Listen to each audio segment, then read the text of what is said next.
नमस्कार दोस्तों, आप सभी का स्वागत है short and out 2.0 YouTube channel पर। Rajasthan high court Hindi steno से संबंधित डिक्टेशन प्राप्त करने के लिए आप हमारे चैनल को सब्सक्राइब करें तथा वीडियोज को लाइक एवं शेयर करें। चलिए डिक्टेशन स्टार्ट करते हैं। डिक्टेशन स्टार्ट होगी 5 सेकेंड बाद।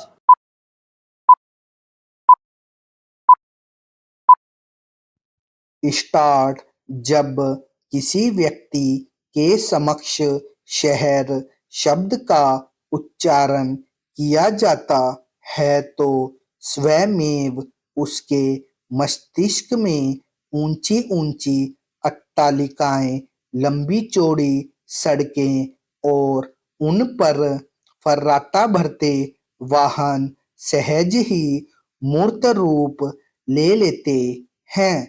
वहीं जब गांव शब्द का उच्चारण किया जाता है तो सर्वप्रथम किसान, पशु पक्षी, प्राकृतिक वातावरण, खेत खलिहान आदि का दृश्य समुपस्थित है। शहर एवं गांव इन दोनों को समझने के दो पृथक दृष्टिकोण हो सकते हैं।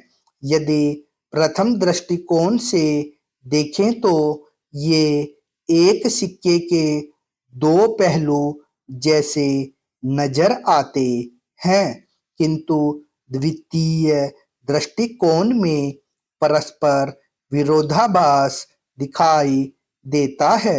आरंभ वस्तुतः प्रथम दृष्टिकोण से किया जा सकता है, क्योंकि यदि भोजन करते समय प्रथम ग्रास स्वादिष्ट होता है तभी भोजन करने का भी आनंद आता है।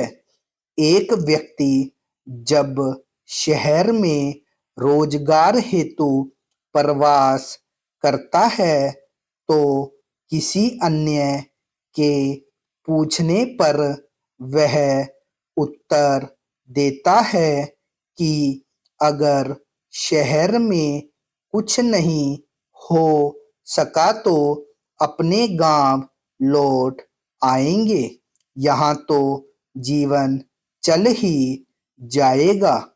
उपरोक्त लोकोक्ति से गांव की मजबूती तो स्पष्ट नजर आती ही है, साथ ही यह भी दिखता है कि गांव से शहर में प्रवास व्यक्ति की एक व्यक्तिगत रुचि के कारण हो रहा है, न कि मजबूरी के कारण। इस प्रकार यदि देखा जाए तो व्यक्ति परस्पर सहयोग व समन्वय के भाव से ओतप्रोत था और गांव में ही व्यक्ति को आजीविका प्राप्त होती थी, जिससे शहरी पलायन की समस्या दिखाई नहीं देती थी।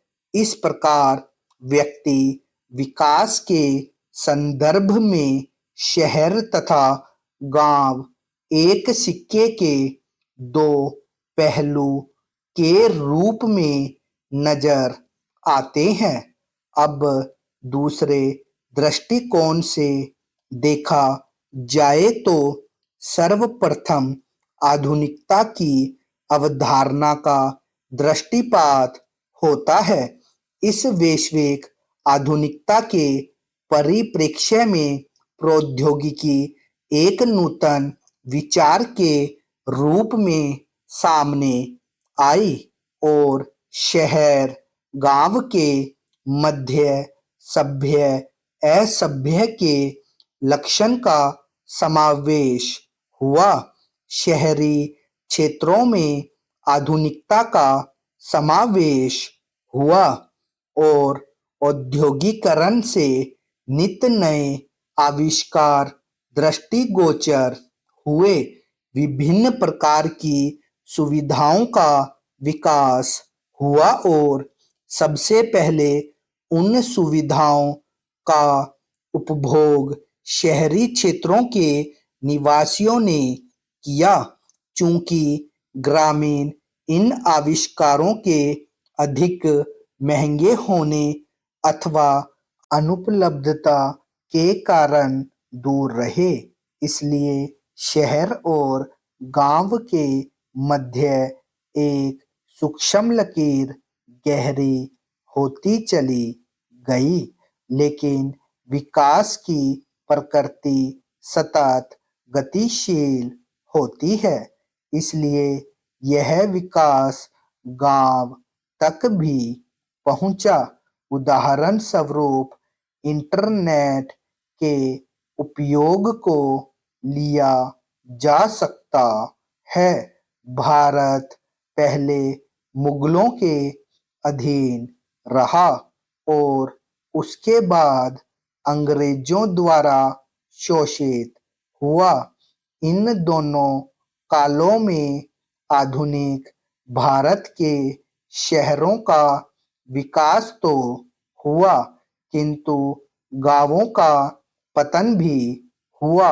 विशेष रूप से अंग्रेजी शासन काल में एक पक्षीय व्यापार नीति तथा औद्योगिकरण से कुटीर एवं छोटे मझोले उद्योग क्षीण हो गए। स्टॉप।